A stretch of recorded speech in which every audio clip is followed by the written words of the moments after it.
पटना के पास के गांव में एक दंपत्ति रहते थे। बड़ा प्रेम था दोनों में। घर में और कोई तीसरा व्यक्ति नहीं था। उस क्षेत्र में एक बार महामारी फैल गई, बड़ी संख्या में लोग मरने लगे। तो उस घर का जो स्वामी था, पति उस स्त्री का, वह भी मर गया। लोग उसका अंत्येष्टि कर्म करने के लिए शमशान घाट ले गए। पता नहीं वह स्त्री कैसे, जो स्त्रियों के बीच में बैठी हुई थी, वहां से निकल गई और शमशान घाट पहुंच गई। जैसे ही उसके पति को अग्नि दी गई तो उसने दौड़कर अग्नि में कूदने का प्रयास किया, लेकिन वहां तो दूसरे लोग मौजूद थे। उन्होंने उसको दौड़कर पकड़ लिया। लोगों से छूट छूट करके अग्नि की तरफ को भाग रही, पति के साथ जलकर मरूंगी।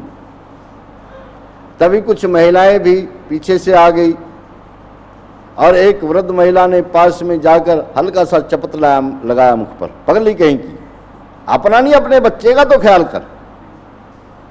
उसे ध्यान आया, हाँ मेरे पति की निशानी मेरे पेट में पल रही है। मरने का विचार छोड़ दिया, घर वापस चली आई, उस बच्चे को जन्म दिया। लोगों के झूठे बर्तन साफ करने लगी, मेहनत मजदूरी करने लगी, उस बच्चे को पढ़ाने लिखाने लगी। वह बच्चा पढ़ लिख कर जब बड़ा हो गया तो उसकी नौकरी लग गई पटना में। जब नौकरी लग गई तो उसका विवाह कर दिया। विवाह किया शहर की पढ़ी लिखी लड़की के साथ। जब वो शहर की पढ़ी लिखी लड़की उसकी वधू बनकर गांव में आई तो कुछ दिन तक तो नहीं बोली, लेकिन उसके बाद कहने लगी, देखो अपने पति से हम कभी गांव में नहीं रहे, गांव में हमारा मन नहीं लगता है, क्योंकि शहर में पढ़े लिखे हैं, शहर में बड़े हुए हैं। आप भी रोजाना आते जाते हैं, बड़ा आपको कष्ट होता है। आप ऐसा क्यों नहीं करते, शहर में जाकर कमरा ले लें किराए पर, वहीं दोनों रहने लगेंगे। मैं भी पढ़ी लिखी नौकरी करूंगी, डबल आय हो जाएगी। उसके पति ने कहा, देवी आप नहीं जानती आप क्या कह रही हैं। ये जो मेरी माँ है ना, जब से मैंने होश संभाला है, इसको मैंने रात और दिन मेरे पालन के लिए कष्ट उठाते हुए देखा है। न जाने कितनी रातों की नींदें मेरे ऊपर इसने अपनी कुर्बान की हैं। अब इसकी सेवा का समय आया है तो तुम मुझे इससे दूर ले जाना चाहती हो। उसकी पत्नी ने कहा, माँ से दूर कहाँ ले जाना चाहती हूँ, माँ को भी साथ ले चलो। उसने कहा, माँ नहीं जाएगी। क्यों? क्योंकि ये घर जैसा भी है, इसके साथ में मेरे पिता की यादें जुड़ी हुई हैं, इसको छोड़कर माँ नहीं जाएगी। बात यहीं समाप्त नहीं हुई, इसी बात को लेकर दोनों में झगड़ा रहने लगा। एक दिन लड़के की माँ ने दोनों को बुलाया और बुलाकर पूछा, तुम दोनों में झगड़ा किस बात पर है? बेटे ने जवाब दिया, माँ शहर में जाना चाहती है। बता तुझे छोड़कर शहर में कैसे चला जाऊं? माँ बहुत समझदार थी, अपने बेटे को समझाने लगी, बेटा पत्नी का भी कोई अधिकार होता है, और मैं तो तुम दोनों को खुश देखना चाहती हूं। तुम दोनों के बीच में लड़ाई झगड़ा मुझे अच्छा नहीं लगता।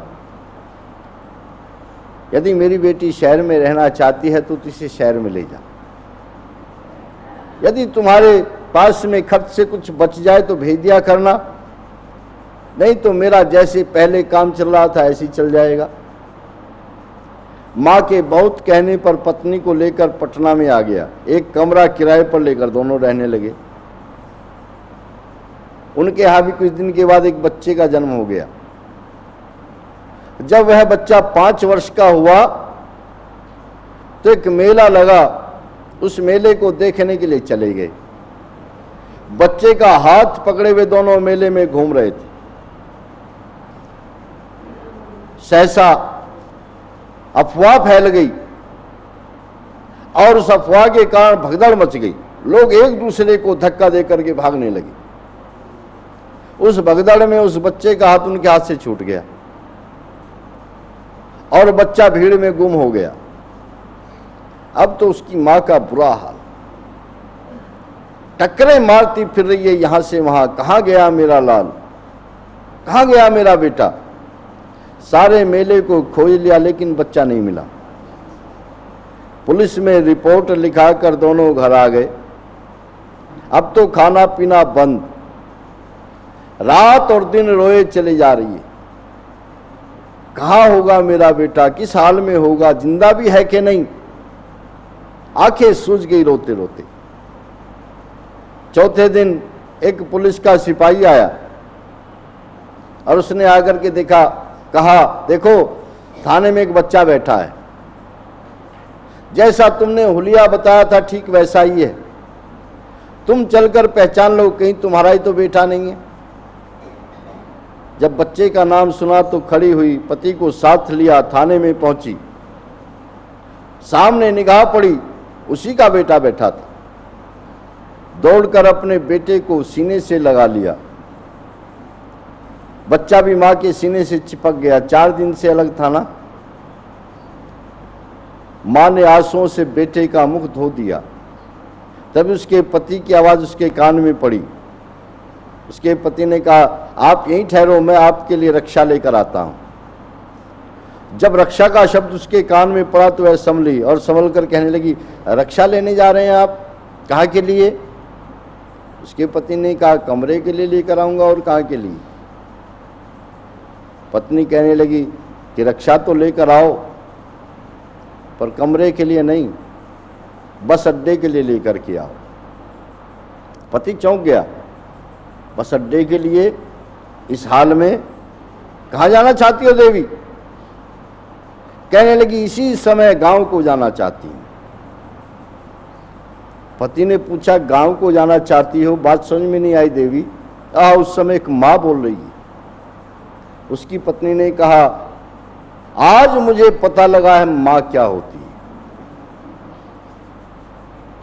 मेरा ये 5 वर्ष का बेटा मुझसे अलग हो गया, मानो मेरे प्राण मेरे शरीर से निकल गए, मानो मेरी दुनिया उजड़ गई।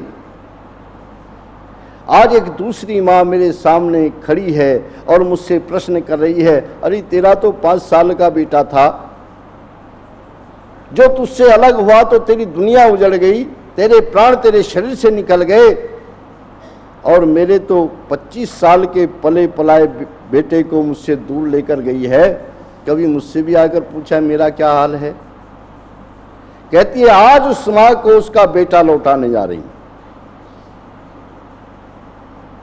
ये वो सास है जो उस पति की मां है, जिसने उसका पालन पोषण किया, उसे इतना बड़ा किया। उन्हें हर प्रकार से संतुष्ट रखना, क्योंकि सच्ची देवी भी यही है।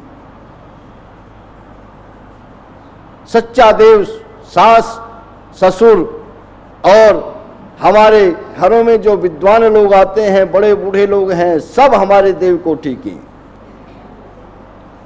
इनको हर प्रकार से संतुष्ट रखना, इनके मन को हमेशा प्रसन्न रखना, इसका नाम श्राद्ध और तर्पण है। कई लोग कहते हैं जी आय इतनी है ही नहीं कि जो हम इनको संतुष्ट रख सकें। इन्हें तो रोजाना कुछ न कुछ नया नया चाहिए। मैं ऐसे अपने नौजवान भाइयों से कहा करता हूं, मैंने कहा श्रीमान जी आप गलत कह रहे हैं। आप जिस मैदान में खेल रहे हैं, इस मैदान के तो बहुत पुराने खिलाड़ी रहे हैं आपके माता पिता। दुनिया देखी है उन्होंने। आप जरा पूछ करके देखो, पिताजी शाम को क्या बना लें, कौन सी सब्जी खाएंगे और क्या विशेष चीज खाएंगे, पूछ कर तो देखो। जो आप बनाना चाहते हैं उससे भी कम कीमत में बनने वाली सब्जी आपको बताएंगे। क्योंकि आप देख रहे हैं आपकी आय कम है, तो क्या आपके माता पिता नहीं देख रहे हैं? आपसे अधिक अनुभव है उनको। हाँ, इस बात से उनको हार्दिक प्रसन्नता अवश्य होगी कि हमसे पूछकर बना लिया, है ना, पूछकर बना लिया। तो इसलिए हमारे यहाँ वर्ष में कोई एक दिन मदर डे नहीं, एक दिन फादर डे नहीं, हमारे यहाँ तो वर्ष के वर्ष हर दिन मदर डे है और हर दिन फादर डे है, क्योंकि पितृयज्ञ का विधान रोज आना के लिए है, वर्ष में किसी एक दिन के लिए नहीं, महीने में किसी एक दिन के लिए नहीं, या वर्ष में 15 दिन के लिए भी नहीं, है ना। 15 दिन करते हैं ना, श्राद्ध के दिन 15 दिन मनाए जाते हैं, बाकी वर्ष क्या करेंगे वो आपके पितर, कोई पूछने वाला नहीं। 15 ही दिन के लिए आते हैं, बाकी दिन कहाँ रहते हैं वो, ये सब मिथ्या कल्पनाएं, ये सब वेद आदि शास्त्रों के विरुद्ध हैं, इसलिए इनमें नहीं पढ़ना चाहिए। इसके अतिरिक्त चौथा यज्ञ है जिसको अतिथि यज्ञ कहा जाता है। अतिथि किसको कहते हैं? शाब्दिक दृष्टि से विचार करते हैं कि जिसकी आने की कोई तिथि निश्चित न हो, जिसकी आने की कोई तिथि निश्चित न हो उसको अतिथि यज्ञ कहते हैं। लेकिन जरा विचार करें, यदि यही अर्थ लगाएंगे तो बहुत बड़ी गड़बड़ हो जाएगी, क्योंकि चोर डाकुओं के भी कोई आने की तिथि निश्चित नहीं होती, है ना, वो भी बिना तिथि के घर में चले आते हैं, तो वे आपके अतिथि नहीं है। यदि घर में कोई विषैला जानवर आ जाता है तो वह भी अतिथि नहीं है, क्योंकि वो भी बिना तिथि के ही आता है। अपितु जरा देखिए, स्वामी दयानंद सरस्वती समर ग्रंथ में अतिथि की क्या विशेषताएं बता रहे हैं, क्या लक्षण उनके बता रहे हैं। लिखते हैं, अतिथि उसको कहते हैं जिसकी कोई तिथि निश्चित न हो, अर्थात अकस्मात धार्मिक सत्योपदेशक, सबके उपकारार्थ सर्वत्र घूमने वाला पूर्ण विद्वान परम योगी सन्यासी गृहस्थ के यहाँ आवे तो उसको प्रथम पाद्य, अर्ध और आचमनीय 3 प्रकार का जल देकर पश्चात आसन पर सत्कार पूर्वक बिठालकर खान पान आदि उत्तम उत्तम पदार्थों से सेवा शुश्रूषा करके उनको प्रसन्न करे। पश्चात सत्संग कर उससे ज्ञान विज्ञान आदि जिनसे धर्म अर्थ काम और मोक्ष की प्राप्ति होवे, ऐसे ऐसे उपदेशों का श्रवण करे और अपना चाल चलन भी उनके सदुपदेशानुसार रखे।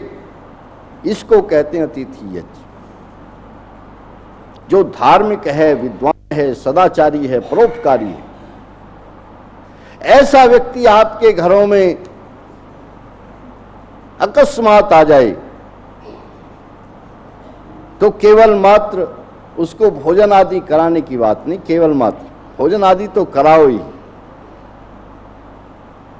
अच्छे प्रकार से सेवा करो, लेकिन उसके पश्चात सत्संग करो, अर्थात उसके सामने अपने परिवार की, अपने घर की, अपने जीवन की समस्याएं रखो। क्योंकि यदि विद्वान है, धर्मात्मा है, सदाचारी है तो आपके जीवन की समस्याओं का समाधान कर देगा, है ना। और यदि ये लक्षण उसके अंदर नहीं है तो आप समझ लेना कोई भिखारी आया था, आपने भोजन करा दिया, फिर वह अतिथि यज्ञ नहीं है। क्योंकि कीट पतंग आदि की श्रेणी में जो मनुष्य आते हैं, जो ज्ञान से शून्य हैं, वे बलि वैष्णदेव कोटि में तो आ सकते हैं, क्योंकि वो भी एक प्रकार से मानसिक रूप से अपंग हैं। जो मूर्ख है ना, वो भी मानसिक रूप से अपंग है, लेकिन ये दोषी होते हैं जो साधु सज्जन का वेश बनाकर आते हैं, छद्मधारी होते हैं, पाखंडी होते हैं। इसीलिए ऋषि दयानंद लिखते हैं, ऐसे लोगों का सत्कार करें और कैसे लोगों का सत्कार न करें।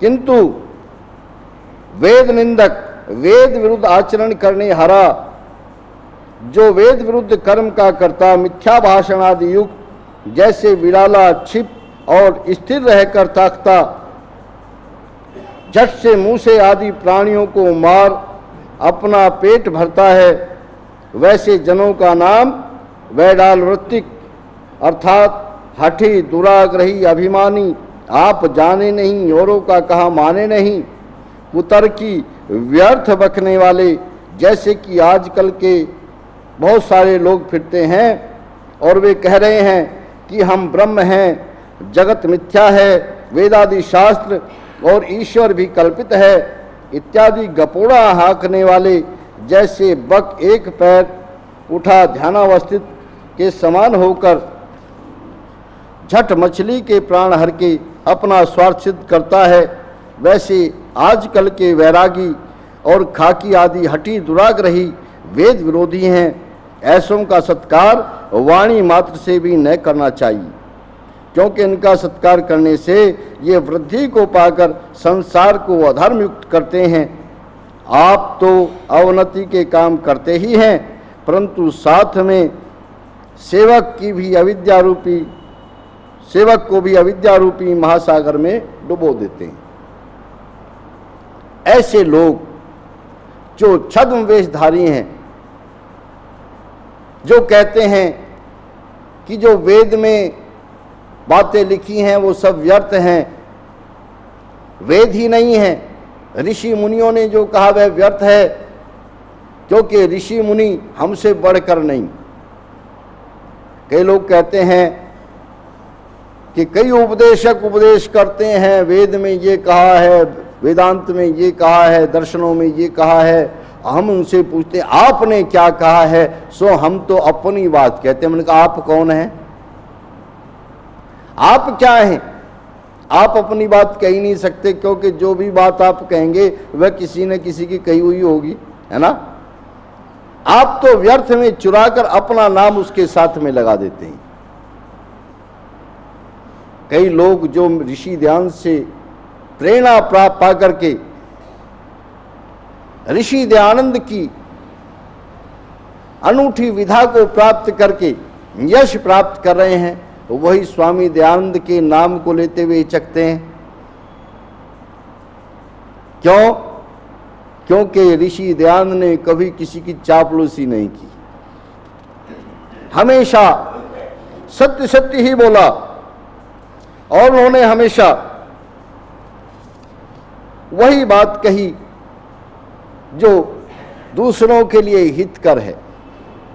किंतु वास्तविक बात यह है कि हितकारी कटु बात के कहने वाले और सुनने वाले बहुत थोड़े लोग होते हैं। हितकारी हो, क्योंकि आजकल इस शब्द का गलत अर्थ लोगों ने लगा लिया। सत्यम बुर्यात प्रियम बुर्यात, न बुर्यात सत्यम अप्रियम, कि सत्य बोलो प्रिय बोलो, कभी भी कटु सत्य मत बोलो, है ना। किंतु ऋषि ध्यान लिखते हैं कि हितकारी बोलो, प्रिय का अर्थ है हितकारी, है ना, हितकारी बोलो, सत्य बोलो, किंतु वह हितकारी हो। जैसे काणे को काना कहना ये कटु सत्य है, ऐसा मत बोलो, ये कटु है, उसमें उसका कोई हित भी नहीं। किंतु यदि कोई गलत मार्ग पर चला जा रहा है और उसको आप सन्मार्ग दिखा रहे हैं, तो यह उसके लिए हितकारी है।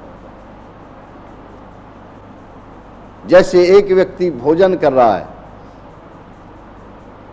और जिस भोजन को वह करने के लिए तैयार बैठा है, उस भोजन में विष मिला हुआ है। उस व्यक्ति को जात नहीं, पता नहीं है उसको कि इस भोजन में विष मिला है।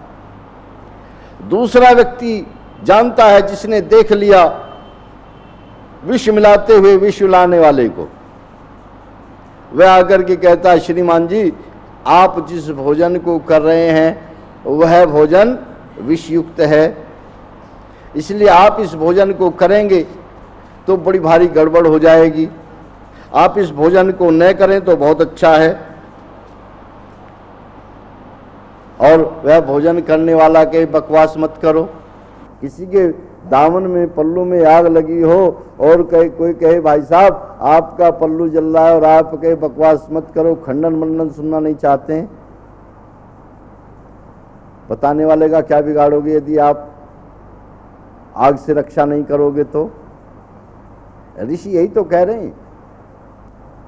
जो भी बात है जो वेद के विरुद्ध है, जो ब्रह्मा से लेकर के जैमिनी ऋषि पर्यंत ऋषियों की मान्यताओं के विरुद्ध हैं, वो सब गलत है। और गलत है कि सही है। ऋषि ने दुनिया के लोगों को खुले रूप में शास्त्रार्थ के लिए ललकारा। शास्त्रार्थ कर लो आकर के, आपकी बात सही होगी, आपकी मान लेंगे, इसमें दुराग्रह की हट की कोई बात ही नहीं है। और जो भी उनसे वार्तालाप करने आया वह अंत में उनकी बात को स्वीकार करके गया कि दयानंद कहता तो ठीक है, लेकिन पर लगा दिया। पर लगाते ही तो चिड़िया उड़ जाती है ना। आज भी लोग कहते हैं, आर्य समाज के लोग कहते तो ठीक हैं, जो सत्यार्थ प्रकाश में लिखा है वो है तो ठीक, पर मैंने कहा पर क्यों लगाते हो? पर लगाते तो चिड़िया उड़ जाएगी, पर मत लगाओ। इसलिए स्वामी दयानंद सरस्वती लिखते हैं कि जो ऐसे लोग हैं जो अपना उल्लू सीधा करने के लिए ताक में बैठे रहते हैं, जैसे बगुला बैठा रहता ना एक टांग के ऊपर, और लोग कहें बड़ा ध्यानावस्थित है।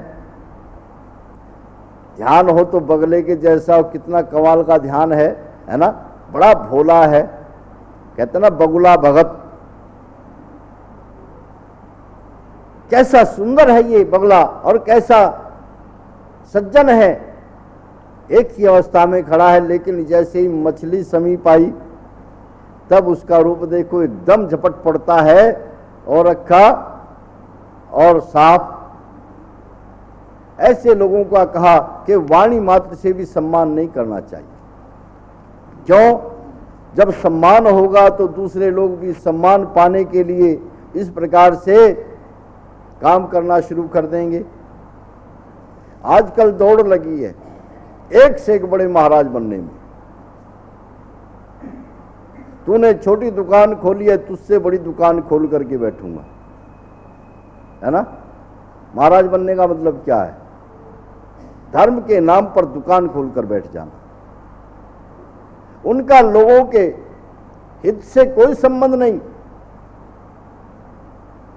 उनका असत्य असत्य से कोई संबंध नहीं।